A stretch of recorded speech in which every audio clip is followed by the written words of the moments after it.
When it comes to game canon, there are definitely some bits of lore that count as too much information or something that didn't really need to be canonized. However, some developers did, and so now you have to live with the knowledge of it. I'm Jess from WhatCulture, and here are 10 weird video game facts that became canon. Number 10. Doom Guy is the grandson of B.J. Blazkowicz. Doom.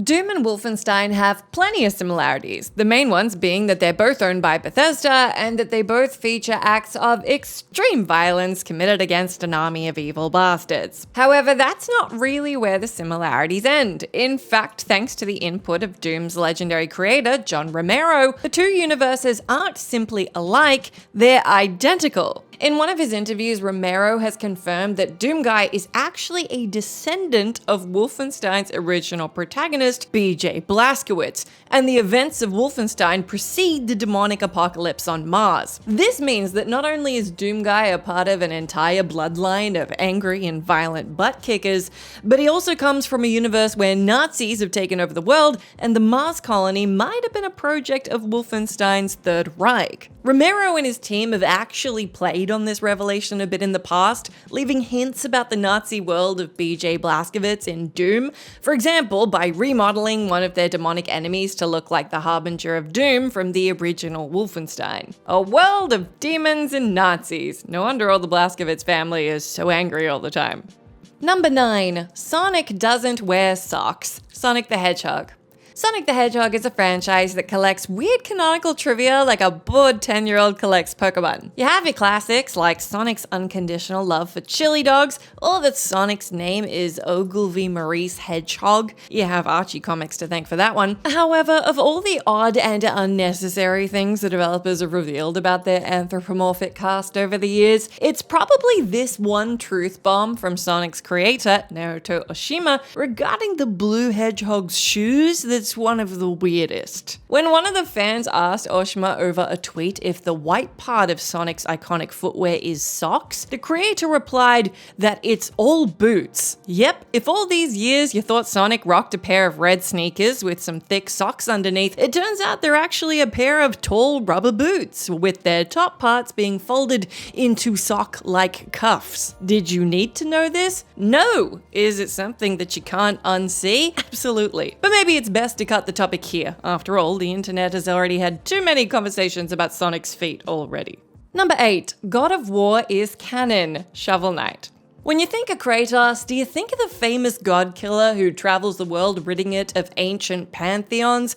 Or do you think about that one hidden boss fight in Shovel Knight that you probably don't even remember existed? Well, what if I told you that both of these characters are actually the same guy in universe? Yep, Kratos' small cameo in Shovel Knight isn't just a fun little nod to an existing franchise with a short boss fight to go along with it. According to the actual director of God of War, Cory Barlog, Kratos' short visit to Shovel Knight's world was a canonical event in the God of War series. How did he end up there and what kind of gods he would have killed is anyone's guess, but this is in fact a canonical event in Kratos' bloody journey. Whatever hardships and traumas he experienced between his time in Greece and Scandinavia, they were also spruced up with a jolly adventure to the colourful realm of quirky knights. If you want to make things even weirder, Yacht Club Games, Shovel Knight's developer, has confirmed Battletoads are also part of the game's canon. So, Kratos killing toads when? Number 7. Bing Bong, Baldur's Gate 3. A year ago, the cast of Baldur's Gate 3 played a one-shot campaign of Dungeons & Dragons as a way of promoting the game and further immersing everyone in the tabletop experience. Each voice actor played their own character from Baldur's Gate 3, and what came out of it was a chaotic, messy, and incredibly fun experience that's a recommended watch for any D&D fan. However, there was also another thing that the campaign spawned. Bing Bong. Bing Bong is an imp store clerk whom Shadowheart meets and adopts during the D&D session, and Lae'zel, spoiler alert, kills by dipping him in fire and using him as an improvised projectile. Despite his brief appearance, the character caught the hearts of the cast and viewers. It also apparently captured the hearts of the developers, as they decided to immortalize him in Baldur's Gate 3. That's right. Thanks to a patch that arrived shortly after the D&D game, Shadowheart now mentions Bing Bong in-game, meaning that not only is the little imp canonical, but also, by extension, so are all the events of the promotional campaign. Just remember this next time you talk with any of your companions. Number 6. King is Catholic and an alcoholic. Tekken. Tekken's world of fighting bears, kangaroos, and demons clearly doesn't shy away from strangeness, but you might be surprised to learn that it also doesn't shy away from real-life things like alcoholism and religion. One of the series' most recognizable fighters, King, is a Mexican luchador-inspired wrestler whose backstory is so intense and uncharacteristically real that you almost have to wonder if we're still talking about a guy with a jaguar head for a face. According to King's official canon, King is actually a Catholic priest, and he converted to Christianity after he was saved from the streets by monks. The reason he became a pro wrestler is actually because he wanted to support the orphanage operated by his church. This bit of lore is a clear homage to the classic trope of Mexican luchadors, but it's still somewhat bizarre to know King is a devout Catholic. It gets even weirder once you get into the lore of the second game, where the death of one of his orphans spirals King into a crisis of faith, and then later, alcoholism. But if you think that's all getting way too heavy and real, don't worry, as shortly after things get silly weird again when King is killed by an ogre god. Only in fighting games. Number 5. Dragon Break, Elder Scrolls V Skyrim. Maintaining a consistent narrative in a long-spanning series like the Elder Scrolls series can be kind of hard. Some things that exist in Tamriel's vast world can accidentally contradict each other, while the new stories you want to tell might clash with the things you've already established. So how does Bethesda maintain consistency in its storytelling? Simple. They don't. They rely on the convenience of Dragon Break instead. Dragon Break is a special event in the Elder Scrolls series that Bethesda whips out every time something doesn't line up in their lore. The most basic explanation of the phenomenon is that it's a divergence in the time-space continuum that causes the game's timeline to split and alter the course of history. The Elder Scrolls writers have used Dragon Break to get away with several retcons and plot holes, such as making all endings of the Daggerfall canon, and it's actually not even their only such literary device, the other big one being Chim, C-H-I-M. Now, it's nice to have an explanation for plot holes, but at the same time, you have to admit it's a bit weird the Elder Scrolls writers wanted to specify how their fantasy physics work in order to get away with them. Number 4. Ancient aliens are real, Fallout 4. The Fallout series loves to build its post-apocalyptic world out of bizarre ideas. On top of cannibalistic mutants and robotic butlers, the games even confirm the existence of aliens, all the way back in Fallout 1, and then still turn them into a recurring Easter egg. Fallout 4's writers actually take the extraterrestrial spin one step further, and use it to make world-shattering changes to the canon. In Fallout 4, you get to meet the Cabot family, who, for some mysterious reason, have remained eternally youthful and healthy for the past 400 years. As you do side quests for them, you discover that the source of their immortality is an alien crown that the family's patriarch Lorenzo uncovered from an ancient city in the Arabian desert. Digging into Lorenzo's past even more, you can discover that the crown was made by a strange alien race who secretly meddled with humanity's history by creating human-alien hybrids and jump-starting some of the earliest civilizations on Earth. What all this means is that, canonically, all humans in Fallout 4 are descendants of ancient aliens, and that Bethesda's writers probably need to lay off binging Ancient Aliens for a while. Number 3. Yoru plays Dungeons & Dragons, Valorant.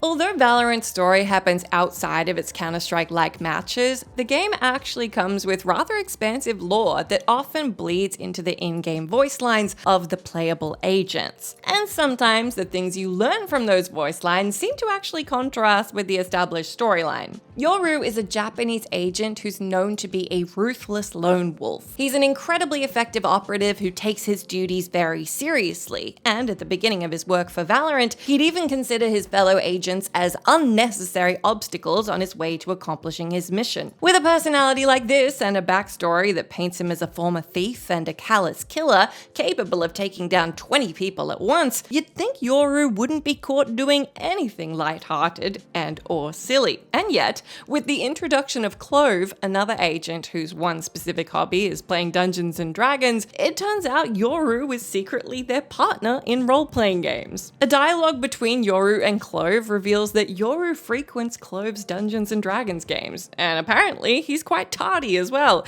as he keeps forgetting to turn out his character sheets in time. Number 2, Pokémon marriage. Pokémon.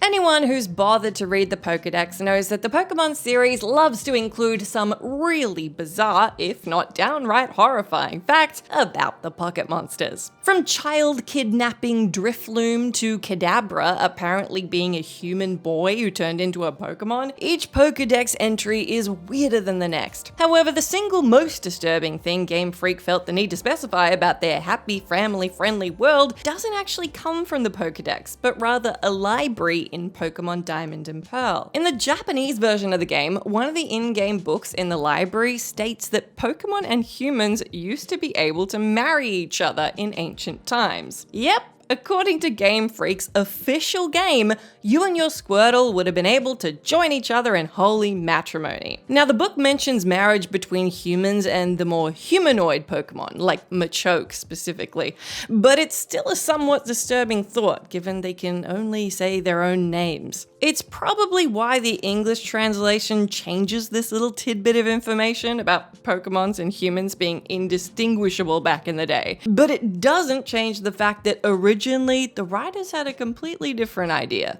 Number 1, it's all in the Arkhamverse. Suicide Squad kill the Justice League.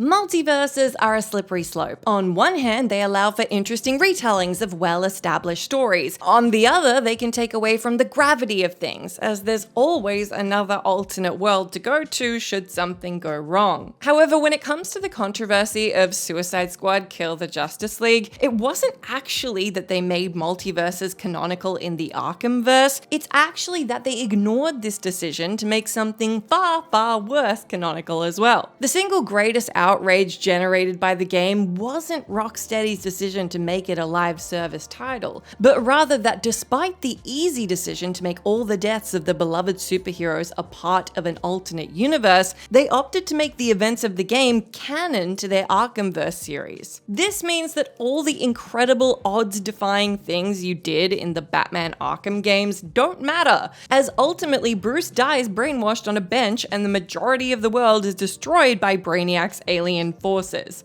Again, the writers have already introduced the concept of alternate universes, so the fact that they went out of their way to make Suicide Squad canon to the Arkhamverse feels like a deliberate slap to their fanbase's collective face. Let's just all pretend it's not the case. We can do that, right?